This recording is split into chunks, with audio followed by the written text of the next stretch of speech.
SSC GD physical date बहुत जल्द official website पर प्रकाशित हो जाएगी। आपके पास अभी से लगभग 1 महीने का समय है। इस 1 महीने के समय में आप अपने ज़िंदगी के लिए एक बहुत बड़ा बदलाव ज़िंदगी में ला सकते हैं।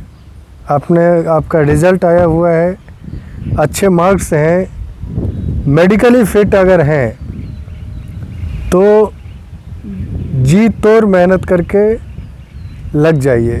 इस मेहनत में आपका तैयारी में कुछ बातों को जो आपको ध्यान रखना है, उन बातों को मैं अभी डिस्कस करूँगा। आप प्लीज़ उसको हल्के में ना लीजिएगा।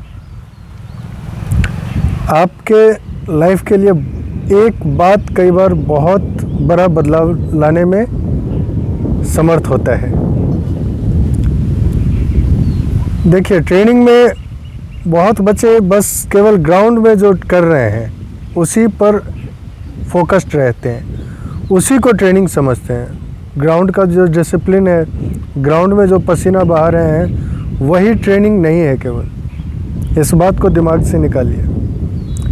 ऑन ग्राउंड आपका जो ट्रेनिंग है वो एक पार्ट है, मीन्स आपका 30% पार्ट। ऑफ ग्राउंड मतलब आप ग्राउंड के बाहर जो आप अपना डिसिप्लिन रख रहे हैं वो आपका 30% पार्ट, और आपका जो मानसिक स्थिति है वो आपका 30% पार्ट रोल प्ले करेगा। ऑन ग्राउंड में क्या ध्यान रखना है कि सबसे पहले तो आप ये फोकस रखें कि इंजरी लेस ट्रेनिंग हो, बिना इंजरी के आपका ट्रेनिंग हो। क्योंकि मान लीजिए 1 महीने के अंदर आपका डेट दे देता है, 1 महीने के अंदर आपका फिजिकल है और आपको किसी ढंग का इंजरी हो गया ग्राउंड में। जो अभी आप लोग कई लोग जो ट्रेनिंग दे रहे हैं उनको भी मैं ये सजेस्ट करूँगा कि जो बच्चे आपको अगर दर्द का कंप्लेन करते हैं तो प्लीज़ आप उस दर्द को समझिए। अगर आपके समझ में नहीं आ रहा है then please consult to related doctors.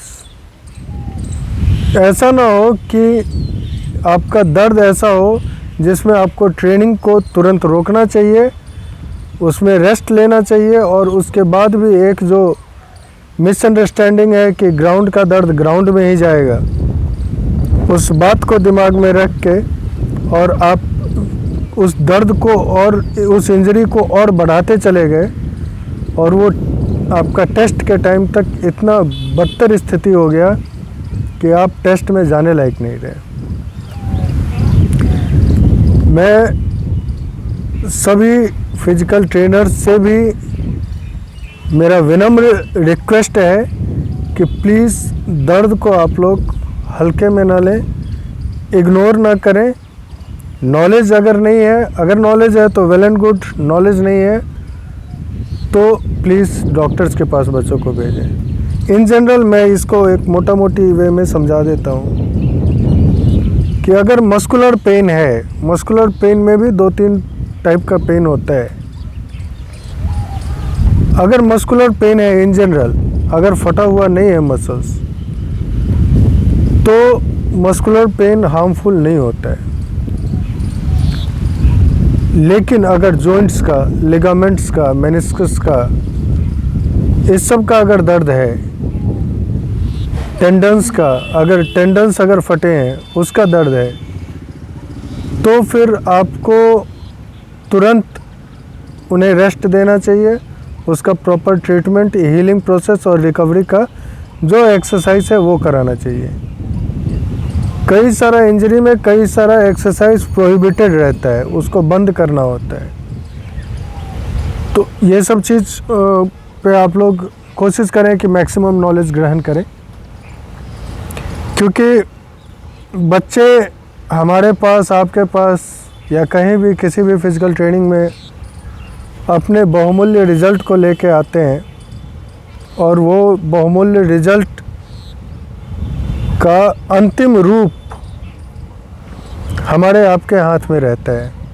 उसको सफल बनाने का वो जो रिज़ल्ट, बहुमूल्य रिज़ल्ट आया है, उस पे 4 चांद लगाने का जिम्मा हमारे आपके हाथ में रहता है। तो ये हमारी आपकी बहुत बड़ी जिम्मेवारी बन जाती है कि बहुत बारीकी से हर बातों को, बच्चों के हर प्रॉब्लम को देखें, समझें, उसका एनालिसिस करें।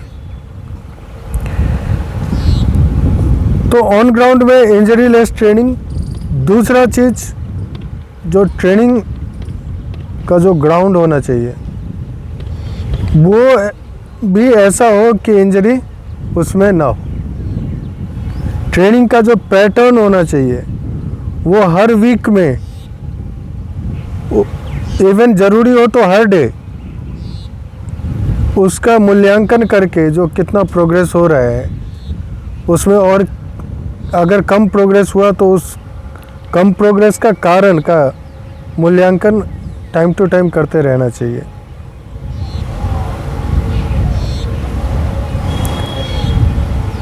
अब ट्रेनिंग का लेवल भी अच्छा खासा होना चाहिए। स्थिति ऐसी होनी चाहिए कि अगर समय कम है, बच्चों का परफॉर्मेंस अच्छा नहीं है, तो जैसे तीर में जो धागा होता है, धनुष में जो धागा होता है, उस धागा को अगर हम ढीला छोड़ते हैं तो वो काम नहीं करेगा। जो तीर है वो निशाने तक पहुंच नहीं पाएगा। अगर फुल बहुत ज़्यादा टाइट कर देते हैं तो वो टूट जाएगा, या तो धनुष टूट जाएगा या धागा टूट जाएगा। तो हमें ये ध्यान देना चाहिए कि फिजिकल ट्रेनिंग जो हम लोग करा रहे हैं वो ढीला भी ना हो और इतना भी ज़्यादा टाइट ना हो कि वो बच्चा टूट जाए, मीन्स इंजरी आ जाए या किसी ढंग का फिर ट्रेनिंग में हैम्पर हो। दूसरा जो पार्ट मैं बता रहा था कि ऑफ ग्राउंड, आपका डाइट का शेड्यूल। ऑफ ग्राउंड मतलब आप जब ग्राउंड से अपने घर में जाते हैं, रूम में रहते हैं, तो आप क्या डाइट ले रहे हैं, हाइड्रेट कर रहे हैं कि नहीं, आपने आपको प्रॉपर पानी वगैरह पी रहे हैं कि नहीं, पानी पीने का क्या सब समय है, पानी पीने की क्या सब मात्रा है, जो डाइट आप ले रहे हैं, कार्बोहाइड्रेट कब लेना है, प्रोटीन कब लेना है, किसको लेना है, कितना, इस सब चीज़ों पे बारीकी से ध्यान देना होगा। मालिश, मसाज आप कर रहे हैं कि नहीं, और क्या क्या डिसिप्लिन आप फॉलो कर रहे हैं, नाइट में कितने बजे सो रहे हैं, मोबाइल्स को कितने बजे अपने से दूर कर रहे हैं। ये एक एक चीज़ रोल प्ले करेगा आपका फिज़िकल ट्रेनिंग में। Physical training is not just a kick walk, वो बस एक उतना भी आसान चीज़ नहीं है, उसमें बहुत डिसिप्लिन की आवश्यकता है। और जहाँ रिज़ल्ट आया हो वहाँ तो हर हाल में, क्योंकि नौकरी तो चाहिए, तो उसके लिए उसमें लापरवाही नहीं किया जा सकता है। जो तीसरा बात जो हमने बताया कि रोल प्ले करेगा आपके फिजिकल में, वो है आपका motivation, self motivation as well as your mental status. आप किस दिन पॉजिटिव एटीट्यूड के साथ ट्रेनिंग में जा रहे हैं, आप ट्रेनिंग के दौरान क्या पॉजिटिव एटीट्यूड रख रहे हैं, आप दिन भर का जो आपका शेड्यूल है उसमें आपका मेंटल स्टेटस क्या रह रहा है। शरीर वही रहता है, शरीर में खून वही रहता है, हड्डियां, मसल्स का मजबूती वही रहता है। जब कुत्ता पीछे भागता है तो आपकी क्षमता एकाएक बढ़ जाती है। That is your mental status. तो मेंटल स्टेटस का एक बहुत बड़ा रोल है आपके फिजिकल ट्रेनिंग में।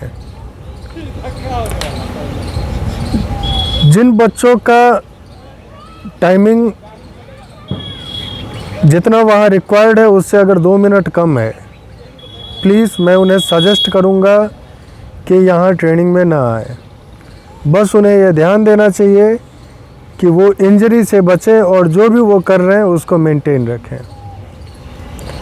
लेकिन जिन बच्चों का टाइम ज़्यादा लग रहा है, 1 मिनट भी ज़्यादा लग रहा है, तो कई बार छँटने के लिए फ्रैक्शन ऑफ सेकंड का 100वां भाग काफ़ी होता है आपका रिज़ल्ट मेक और ब्रेक करने में।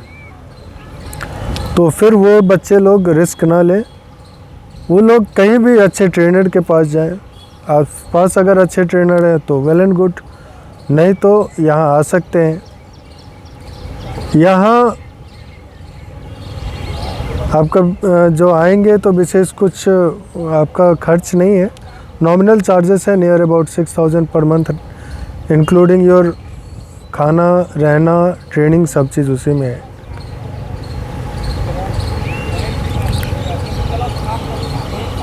जब आप आए तो अपने साथ वो सारी वस्तुओं को लेके आए जो भी आपका डेली यूज़ में ज़रूरत है। आप लोग कॉल कर सकते हैं। लेकिन यहाँ एडमिशन में एक कंडीशन है कि हम लोग एडमिशन उन्हीं का करते हैं जिनका कट ऑफ से कम 2 नंबर ज़्यादा है। दूसरा चीज़, जो मेडिकली फ़िट है, तो हम लोग पहले मेडिकल टेस्ट लेंगे, आपका मार्क्स देखेंगे, आपके कैटेगरी में उसका कट ऑफ देखेंगे, उसके बाद आपका एडमिशन लेंगे। क्योंकि कट ऑफ से अगर 2 नंबर ज़्यादा नहीं है तो जॉब मेरिट में आपको दिक्कत होगा। तो इधर टाइम वेस्ट करने से अच्छा है आप फिर नेक्स्ट का प्रिपरेशन करें। Okay, best of luck, take care, bye bye.